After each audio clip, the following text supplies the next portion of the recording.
প্রিয় দর্শক, আসুন দুই পদ বিশিষ্ট একজন গর্ধবের সাথে পরিচিত হই। জামাতে ইসলাম করাটা আপনার আমার নৈতিক দায়িত্ব। কি দায়িত্ব? নতুন হাদিস।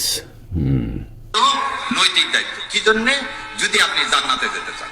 আর জান্নাতে যেতে এই হাদিস কিন্তু হুজুর পাক সাল্লাল্লাহু আলাইহি সাল্লামের সময় ছিল না। হুজুর পাক সাল্লাল্লাহু আলাইহি ওয়াসাল্লাম আমাদের নবীজি এই কথা কিন্তু বলতে ভুলে গেছেন। এটা ওনারা বলছেন, জামাত ইসলাম বলছে নতুন হাদিস, জান্নাতে যেতে চাইলে জামাত করতে হবে, কিন্তু রাসূল সাল্লাল্লাহু আলাইহি সাল্লাম অন্য কথা বলেছেন। আসলে কোনো সমস্যা নাই, কারণ 72-এর মধ্যে প্রথম কাতারে থাকতে চাইলে জান্নাত পেতে চাইলে জামাত ইসলাম করতে হবে। 72 কাতারের মধ্যে প্রথম কাতারে থাকতে চাইলে, জান্নাতে যেতে চাইলে জামাত করতে হবে। এর মধ্যে আর দ্বিতীয় কোনো অপশন নাই নাই। বাবা।